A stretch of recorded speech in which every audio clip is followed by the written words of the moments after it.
All right, let's try this again. We're live into the Mind of Madness. I apologize for all those technical difficulties on the way in. Let's just say I had myself a bit of a kerfuffle. Just dropping money all over the place. Long and short of it, it's busy in the Heroclix household today. It's been busy all week, so that's why Into the Mind of Madness wasn't on earlier this week. And that's why I'm a sweaty mess doing this, because I had to do what I usually do, which is make lunches throughout the week to make sure myself, and Amber have something decent to eat. It's all kind of part of my whole diet thing. I am back on a diet because I have traveled enough, and that has done enough damage to me. We're also kind of back to the swing of normalcy as far as Into the Mind of Madness, Heroclix Madness is concerned. That being, we will return to the format of I talk a little bit about what's going on in my life, and then we talk a lot about Heroclix and where we're going as far as the meta. Obviously, we have a bit of a future ahead of us with the ROC States coming up in November. It's going to be an exciting event, I think, because this is part of this new Pauper format, and that is, I think, it's very cool. Format, to say the least. It's every format does have its highlight figures, and we're going to try to do our best throughout the week getting there on that. A couple updates. Our local venue, Dolly's, which we've been running Heroclix events at, we've been consistently getting about 6 players out, which is good. I know a lot of them, so we still got a bit to go as far as getting a wide audience, but we have dropped off stacks and stacks of the sidekick event quick start kits, so hopefully that will get people going on the game. Just give them a quick idea of how things work. And then aside from that, what else have we been up to? We've been getting a little bit of practice in anticipation of states. Myself and my friend Aiden, we tried out my team against each other, and unfortunately I gave Aiden very little heads up as to what we were going to do, so on the morning that we got that practice game in, I told him we were going to try a thing, and bless his heart, he built a team, and it wasn't the greatest of teams. And this is kind of what skews me into where we're going. So, one of the things about the Pauper format, the common and uncommon format, is it has its own metagame. Any format or any rule or build style that you come up with, if you make it competitive, it will have its own metagame. And that's, we talked last time we had this show, I spent a lot of time going over figures that become strong in this format that you normally wouldn't see, which is cool, don't get me wrong. But then there still tends to be a misunderstanding in the fact that you think that you can just, cobble together some commons and uncommons and squeak out a win, which isn't always the case. Especially in this particular format. I built Everyman for Everyone, or the Everyman Project format with all commons in mind, and even then it had certain figures or characters that were just not going to work. Subsequently, in the uncommon and uncommon format, prior to them implementing the Highlander rule, which is every character is considered unique, they had a Medusa problem, because Medusa is competitive in the game as we understand it, which is, which is its own kind of demon. So they introduced a Highlander rule, and as a result, we did end up seeing a version of something that does something similar to Medusa. But we're going into like the first week here where X-Men has been legal. So I don't know what has and has not been played in Pauper format since. But I do know that X-Men does kind of take this format and cracks it right in the noggin. There's a lot of really strong stuff in X-Men, and a lot of it can be used in conjunction with each other, and some of it can be put together to do some really wacky things.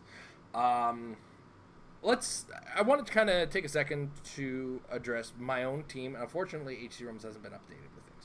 So I'm actually going to just put together something. We're going to use the rumors update thing, just to talk about the figures that I am using personally. And I think I'm actually kind of committed to this team, so I'm, I can do that thing where I put this team up, and then one person is going to try to do something that counter builds my team, and hopefully I never run into them. It happened before with my monster team. Somebody brought a Grey Ghost to a tournament, and we never crossed paths. And I was like, well, thank God. Because he might have been a problem, or he might not have. Actually, it's funny. My entire team is made using the X-Men team, or set, primarily because it's a keyword that is, in the current modern game, modern era figures, only playable with X-Men figures. It is a Sentinel themed team, and yes, weirdly enough, I am playing both a tentpole and Swarm team. Well, how'd you do that, Jason? You knucklehead. Well, let me get my tentpole out, and then we'll talk about it, shall we? All right, where is he? Where are you, Nimrod? All right, so here we go. We're gonna do that. We're gonna get rid of that, and you know what? I just realized I changed graphics cards and have officially messed up my settings. I'm so glad I did this. Nope, that's there. So give me a second to change this.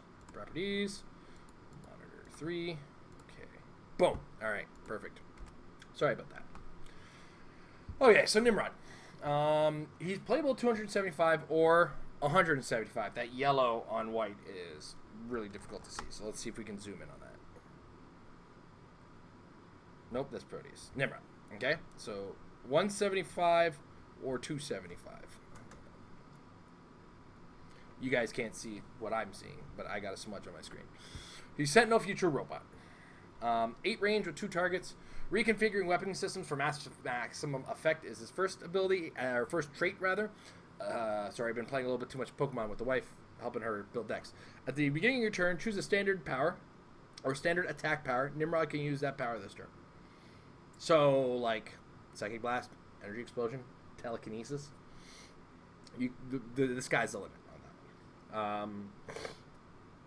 Running comparative evaluation for reference data. When I sound like I'm at work when I say that power name. When Nimrod is attacked and would be hit, you may roll 2d6. If your roll is higher, equal or higher, this is an important thing, equal or higher than the attacker's attack roll, Nimrod evades that attack, and after resolutions, deal the attacker damage equal to their printed damage value. So a couple things to note about this. One, if people plan on using that Magneto, I got bad news for you. You're going to take all of the damage on that. Same with the Sabretooth. Like, so be aware of that if you're planning on using those prime robots, which, yes, are legal for the format. It's actually been clarified that the prime rarity, I use those bunny ears because I've seen a lot of them, a Magneto robot, Danger Room robot, and the Sabretooth Danger Room robot, along with the Space Knights from Avengers Infinity will be legal in this format for states provincials. I already think I know where and when our provincials is going to be, which is exciting news. Hopefully it's a good old time. Back to this. So yeah, here's the thing. You're going to do a lot of work to try to hit Nimrod, and you're going to find that lot of work is actually all in vain, because our goal in the game of Heroclix is, when we're modifying attack values, to make the attack as easy as possible. Nimrod, strategically, it's actually in your favor to make him harder to hit. I know, this doesn't make sense. What am I talking about? Well, allow me this. I have a 10 attack, and I want to hit Nimrod. Now, if I hit, let's say I increase my attack by 3, with the rule of 3, so 10 attack goes to a 13 attack. So I need a 5 to hit Nimrod. And so that lowers the chance to hit. Which means if I hit Nimrod with that 5 or a 6, depending on where I am on the dial, I am going to be, as a Nimrod player, I'm going to have an easier time turning that damage around on you. It's weird, right? Like, it's totally wacky. So, in fact, if you do hit me on that 8, I, as a Nimrod player, can only stop that and evade that on the 8 or higher, assuming I haven't rolled my shape change on the first click. This is just assuming the first click alone. So, as you can imagine, this is going to be a difficult character to deal with. What's more, if you look at the Repair Protocol's activated trait, each time Nimrod takes 2 or more damage from an opponent's attack, give him a structural damage token. Free, remove a structural damage token to heal 1 click. And this is not going to be the only way my personal team, Sentinel theme team, is going to have to try to heal Nimrod. But this is probably like half of your damage is going to come back as a heal if you can only damage him once in a turn, assuming he hasn't rolled high enough. What's more is Nimrod, his ability doesn't just check for higher than, which is a lot of abilities like this say you have to roll higher than. He's taken this to from the against his not in his favor to in his favor by being able to do it on an equal chance. So if you do roll a 5, let's say we do that +3 attack. I've got a 13 attack. I'm attacking the 18 defense on Nimrod. If I roll that 5, then Nimrod only needs a 5, 6, 7, 8 or plus, and that includes the 5, which means Nimrod has as much of a chance of doing damage back to you as you did of hitting him in the first place. So this is a weird situation where it's in 9 times out of 10, you're better off just not trying to increase your attack value and stacking some probs to make sure you get that hit on so that it's difficult for him to roll out of it. I know this defies logic as a player. Your goal is to make the attacks higher and hit this guy. And a lot of the time and here's the thing, your dice might be hot. His dice might be just as hot too. It's such a gamble to deal with this Nimrod.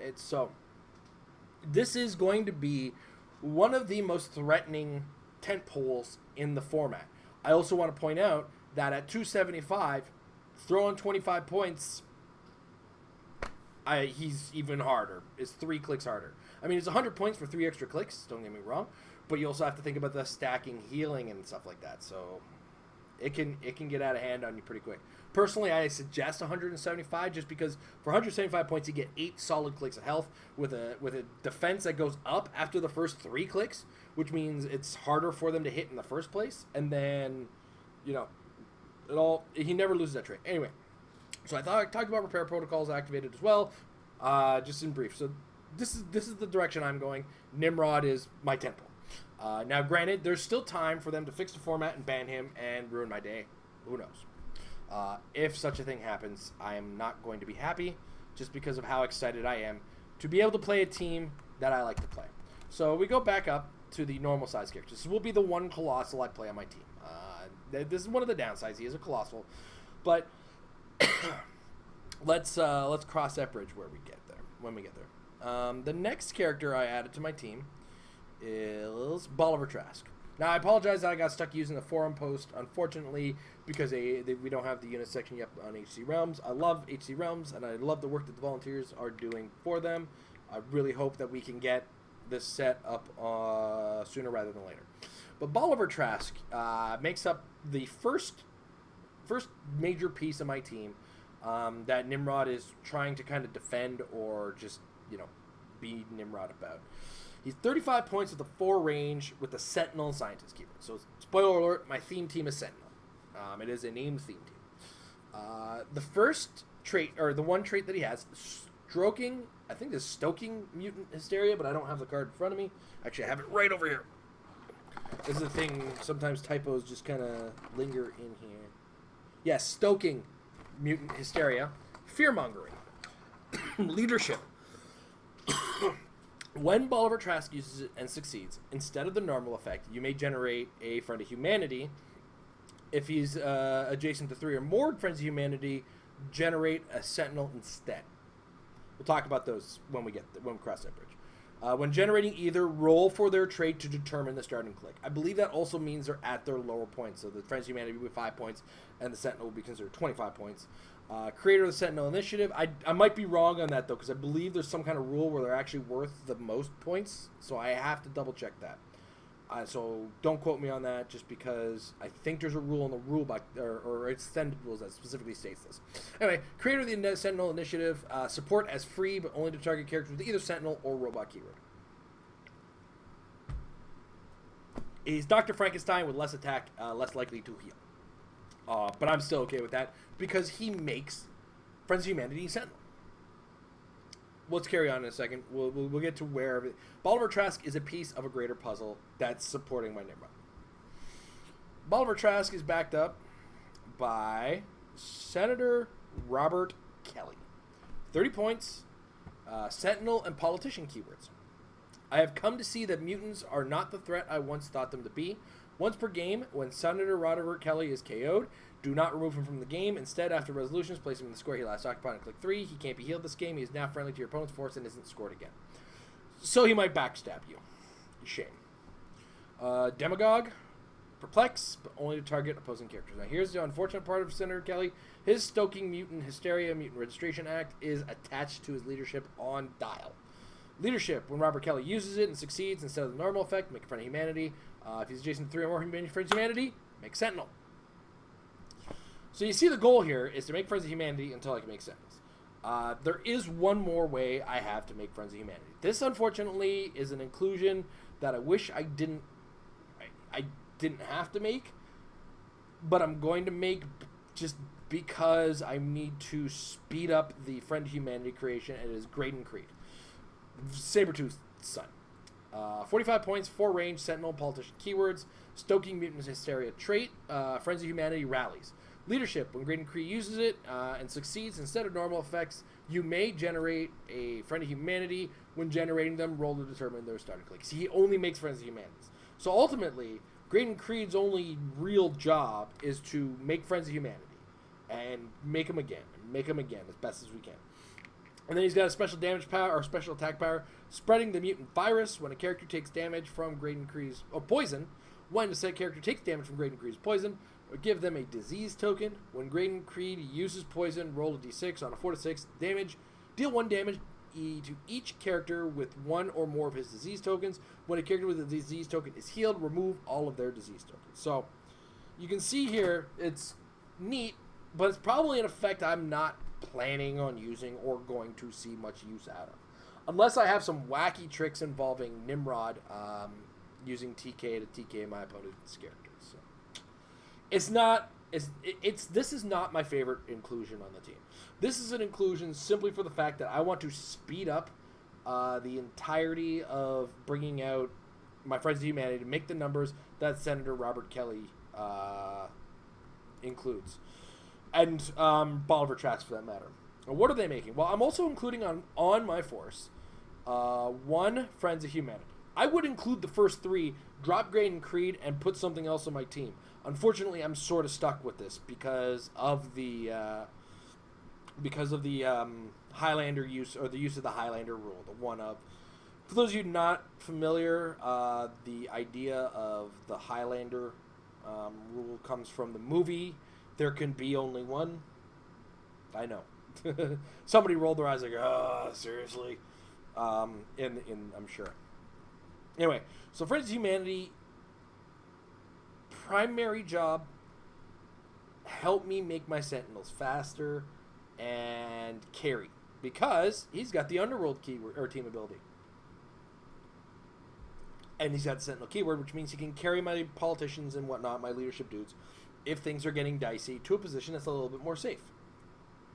There are 6 different ways that this guy can come up. He's either sidestep with ranged combat expert, charge with quake, blades with flurry, or blades with willpower, not blades with flurry, that would make him broken, plasticity with poison, sidestep and close combat expert, flurry with empower. This guy's not killing things unless he's got the blades claws click, or the quake for that matter. So I'm not counting on the Friends of Humanity to do a lot of work aside from, like I said, carrying dudes when carrying is needed. But it's neither here nor there. This is not the important element. I'm either playing this one at 5 or 10. I haven't made a hard decision on that yet. The reason I'm looking at 5 is just because there are some sideline elements you can use in the format. There's also location bonuses you can use in the format, depends on what I want to do with my nonsense. And this is all pure nonsense. I mean, anybody who's not rolling their eyes at me right now should really be rolling their eyes at me. All right, so let's talk about the Sentinel we get to make, who are in format strong as well. Now, those Friends of Humanity, they're 1 click. They're 10 points. They are what they are. But the Sentinel, they're a little bit harder. Not super hard. They're 2 clicks long. And they all have invulnerable on all of their 2 clicks on each version of the dial. There is maybe one version of the dial that is not ideal, which is probably the stealth one.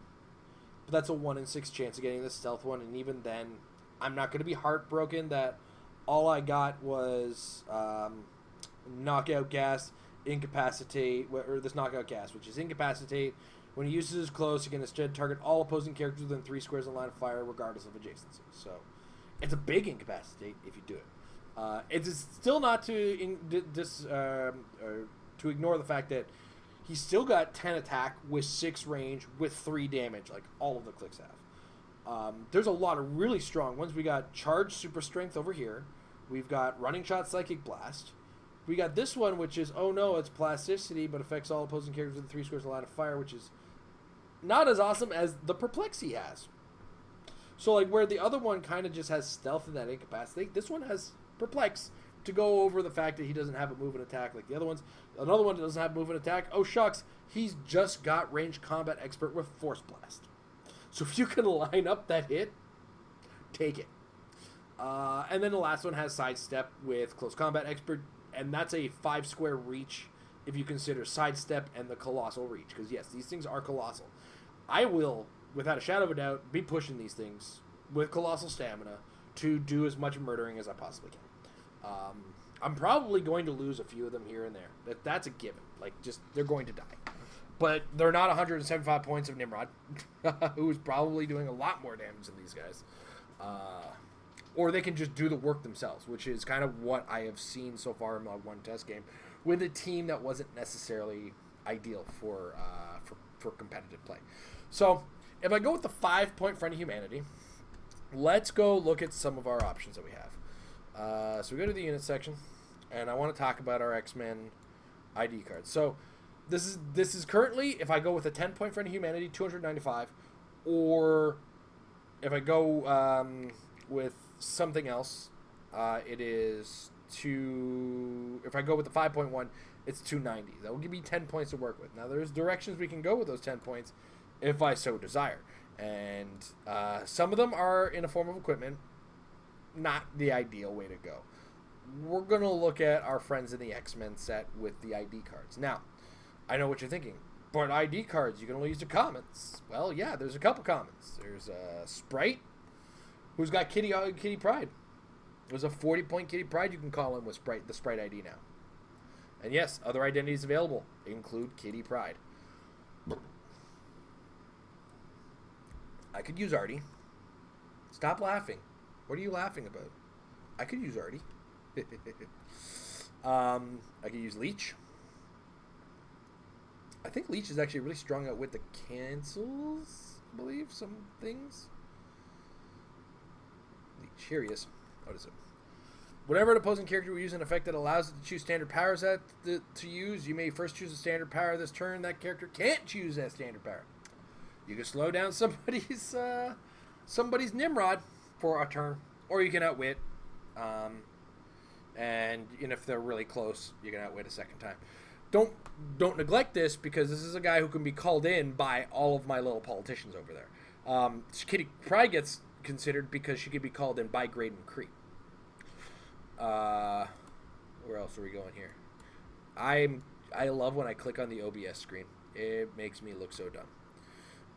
We could use Rusty. There's the 25-point Rusty that's super available. I believe there's also a common Rusty who has Psychic Blast, and when he hits an opposing character, give that character fire token if it doesn't already have one.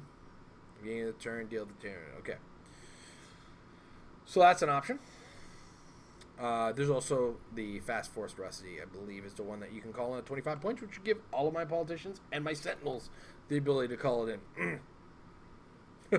Somebody's sitting there like, you're not going to do that, Jason. Don't be dumb. You're right. I'm probably not going to do it, but who cares? 25 points.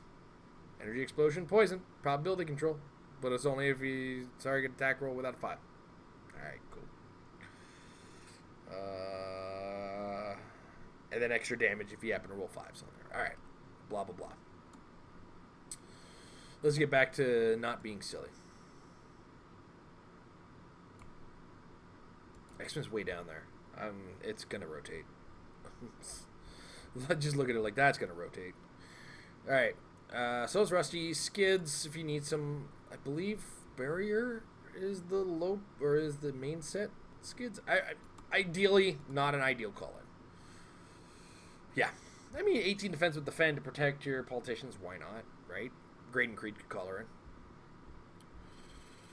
All new Wolverine we can't use. Brew we can't use. Shame. Gold Balls we can't use. Prodigy. I believe he's a fire starter. A twisted fire starter. Prodigy. No, he's rare, I guess. Yeah, Prodigy's rare. That's a shame. I believe Sync. Prodigy. Where were we? Chamber's not usable. Husk. Maybe. Not ideal. Jubilee. No. Jubilee, because we have that. The thing is, if I'm using the Jubilee call-in in this situation, I'm probably using the new Fast Force one. I'd have to take another look at that. Because I'm not calling in the uncommon. If I'm using Energy Explosion, the only person who can call in the 50-point version is Nimrod. And, well, funny thing about him, let me just kind of do this, and then we do this, and then we do, what's this? Yeah, here we go. I opened too many windows. Where are we here? X-Men Animated. Yeah, sorry. Going back to Jubilee. If I'm using Energy Explosion, the only character on my team that I can call in the 50-point Jubilee is, in fact, Nimrod. So I'll just have him Energy Explode if I need to use it that badly. He's got like a 12 attack. It's almost academic, right? So we have to look at the Fast Force, which is probably way down here. So there's Wolverine, there's Rogue, there's Beast. Beast calling above 50, but I'd rather use... No, we can't use Beast anyway. Back to Jubilee. So we could use a sidestep pulse wave. Bad idea. Or you could bring her in for energy range combat expert at a 20-point dial, which could be called in by a Senator Kelly or Bolivar Trask, who most of the time aren't going to be using things. And of course, she gives shape change to everybody else who's adjacent to her that happens to be getting shot by other Sentinels. So it's kind of in-play, counterplay sort of situation. Build a team, counterplay. Not bad. I think there's some options there. Going back down. M, not usable. Skin, I believe, is a rare as well. Skin. No, he's an uncommon. It's a weird one. I wouldn't discount it because he can slow down the approach of certain things. So there's that. Skin. Sync, we already discussed, is in there. What does Sync do? Sync. Free, choose a friendly character within range line and choose a standard power that character can use. Sync can use a chosen power until your next turn. If the chosen character has Generation X keyword, he can use Perplex in addition to chosen power. So I'm not going to be getting the Generation X out of that. But, you know, I chose something with Nimrod. Goodness knows what I could get out of Sync. Yeah, I did that. Or, you know, if I have somebody with Perplex. Yeah, I have Senator Kelly. And I just won't have his negative on it. So, and then that's where the line gets drawn, Sync. So, those are the options. I could use 3 of those. I don't think I saw 3 of them that I would want to use. So, it's kind of why I lean high, skew high on the points on that. I have one character with 1 click of shape change, which means the Black Panther map is kind of there, kind of not there as an option. I will take it or leave it. I'll probably leave it. There is, of course, we can't forget, what's it called? Tony Stark's tower. So, all these are options I'm considering. Also, considering a WWE ring, because that comes in the Mixed Match Challenge Starter, and all WWE stuff is going to be legal in the format. So, the ring becomes a really interesting option. What else becomes a really interesting option is the Doom Buggy, because I get this really weird long reach with Nimrod and a bunch of dudes I can keep outside of the reach if I can start bringing out Sentinels that can really kind of benefit of staying out of there. Long story short is this is kind of where I'm looking for my team right now. And this is going to be like the archetype I'm going to try to ride through the format. This is not the only archetype. This is not the solving archetype. I think this is a strong archetype. And we're going to look at other potential teams that are going to be really good. Aside from this, I've been brewing up some ideas. Some ideas have already been brewed up. So we will see what the format brings. They are going to be doing test online Winamaps, and we'll see what the results on those go. Once X-Men is really in there. And then we'll take a look, especially once WWE is in there, and start looking at the potential in that, because that is fully legal. And there's a lot, like, I know the Mixed Match Challenge guys, they have a place in this.